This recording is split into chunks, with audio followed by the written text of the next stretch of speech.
mean to brag, ladies and gentlemen, but just recently my wife and myself, we were contestants on the new Newlywed Game. No. We were the grand prize winners. Yeah. I was real proud of that too. I was really excited until I found out what I had won. Camping gear. I said, wait a minute, pal, take a good look who just won here. What am I gonna do with camping gear? I said, do I look like Daniel Dan Boone to you? I mean, could y'all just imagine seeing me now out in some woods with my brand new camping gear, with my coonskin cap on, one can of old Milwaukee beer saying, it doesn't get any better than this.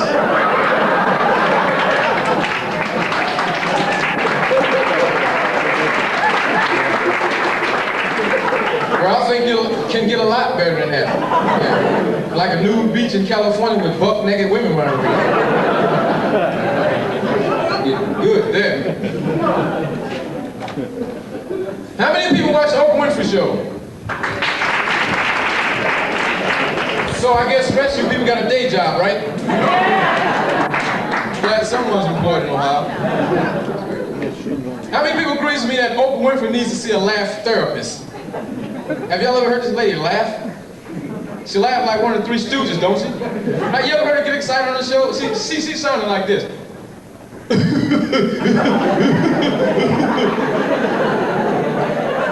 Like, wait a minute, Oprah, babe. We know you got the #1 show in the country. We know you have great bouncing hair. You wear very nice clothes. You laugh like Ugg the damn caveman here. Could you imagine what this lady would sound like when she snored in her sleep? No, could you imagine being in her bedroom and hearing her snore? She probably would sound like...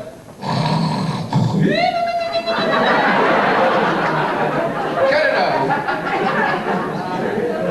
How many people agree with me that Joan Rivers looks like Underdog's girlfriend, Sweet Polly Purebred?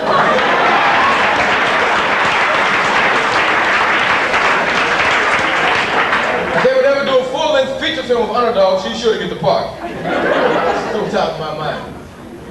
I got a quick riddle. Name 2 things that Joan and myself have in common. You get it? Okay, the first thing is I don't have a TV show either. And the second thing is I don't think I'll be doing Johnny Carson anytime soon. You're a good crowd. I like you guys. Any sports fans tonight? Anybody? Sports fans? You guys look like a big-time wrestling kind of a crowd. Yeah. Big-time wrestling. Now there's a believable sport, right? Yeah. I watched big-time wrestling back in my house, like on Saturdays. And I noticed that they have 2 guys come out. One guy weighs what, like 1,000 pounds. King Kong Bundy. Now what's the first thing he do? Runs, jumps his big ass up on the top rope, jumps down on his opponent's neck. And in about 2 seconds, his opponent has recovered. I don't think so. People, look, I weigh about 140 pounds, okay? I would invite any wrestling fan to come up here and lie right down here on this part of the stage. And this is a very short drop. Let me jump my little skinny ass down on your neck. I guarantee you won't be watching any more wrestling. Well, not in this lifetime, anyhow. And then, too, they get all the excitement just by the name these guys have, right? One guy comes out, he has a very simple, everyday name. His name's something like Tim Smith, okay? Tim Smith's a wrestling guy with a very creative name. His name's something like K9, the Mad Dog Killer. Now, see, we all know who's going to win that match, right?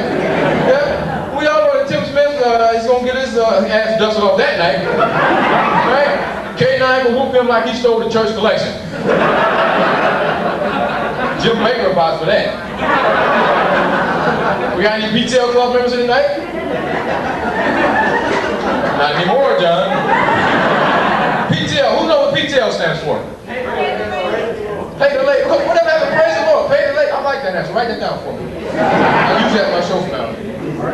Jim Baker, what a scumbucket, huh? Now, Jim's getting accused of all kind of stuff. Jim's getting accused of stuff like soliciting sex from hookers. He's getting accused of stuff like homosexual activities. Jim's getting accused of stuff like wife swapping. Right? Can you imagine the guy that got Tammy Faye in exchange? Can you imagine the look on his face? feeling sorry for this guy.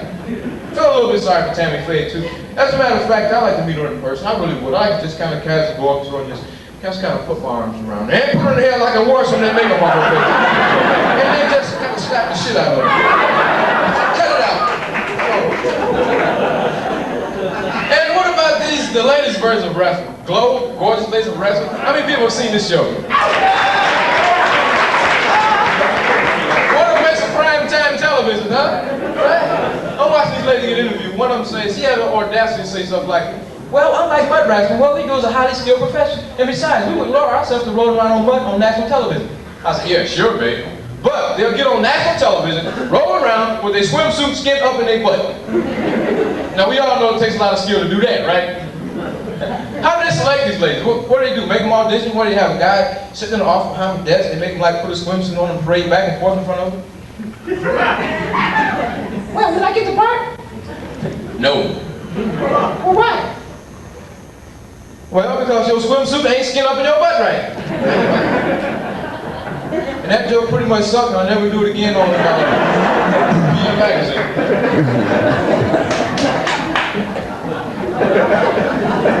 So tell me, what were some of y'all favorite comedy programs when you were growing up? Stooges? Little Rascals. Wait a minute, now what made you think of the Little Rascals, man? What were you?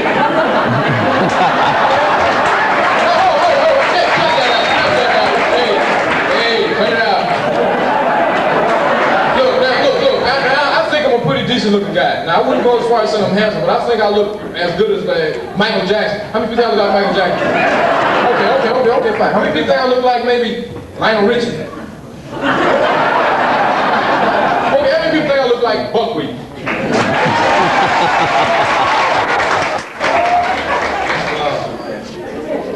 You're a vicious crowd.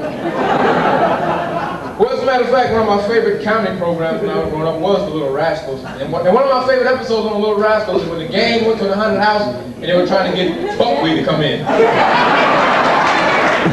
Now, Buckwheat didn't want any parts of that, but Spade was like, hey, Buckwheat, come on, man, let's go to the haunted house.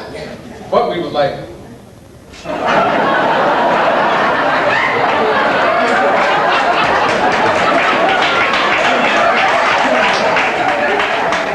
baby. Get a book in there. Get doses in there. Ah, come on, but we there's no such thing as doses.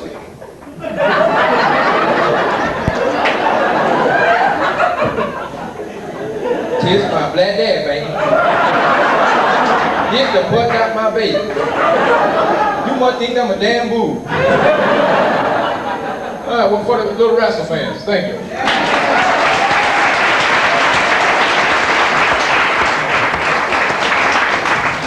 I've been having a few problems lately. Maybe some of you people have some of these same problems. I've been having problems lately with peddlers, solicitors, salesmen of all kinds coming to my door trying to sell me things that I don't need. People, frankly, I've gotten pretty doggone tired of. So what I decided to do was, I decided to do something about it. So what I did was I came up with a brand new technique called peddler deterrent. And boy, does it work. Now, if you people have the same problem, feel free to use this brand new secret weapon. But first of all, you gotta know just a little bit about how it works. Now, what you wanna do is you wanna use a little psychology on these guys, okay? Don't act like you don't want them coming around. Don't act like you don't want them coming to your door, but do just the opposite.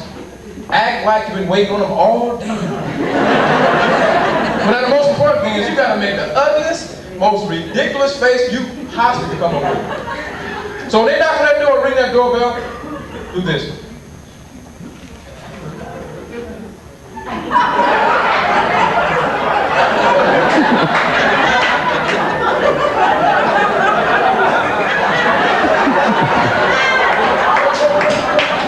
Well, how you doing?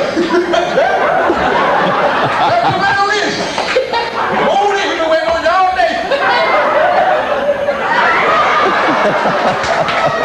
Well, come right on in. Let's see what you got in that bag, that boy. Come on, let's see what you got in this.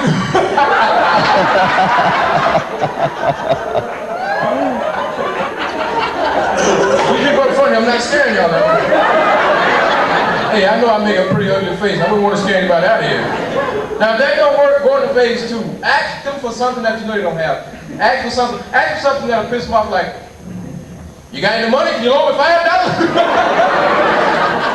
I bet he'll do his best Bernard Guest impersonation. I ain't got no $5.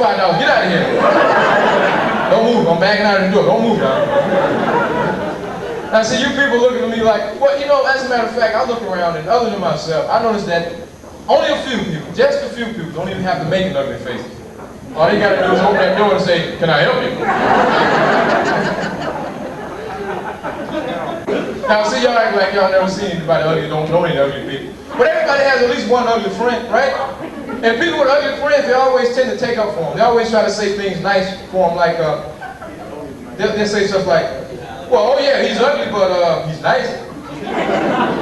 Like he got a fucking choice. I mean, come on, who's gonna put up with somebody ugly with an attitude, right? Let's just say you get an argument with an ugly person. You can always get the last word in on them. You can always say something like, well, get you too then. As a matter of fact, just get your ugly ass out my face. That always kills. They don't have any comeback for that. Now this is very important. Two ugly people should never marry because ugly parents produce ugly. You're hip crowd. Now here's a test. Follow an ugly kid home one day and see if somebody ugly don't answer the door for him. My name is Real John King. Thank you very much. Good night. Ladies and gentlemen, let's hear it for the Real John King. Now, would you please welcome back up to our stage.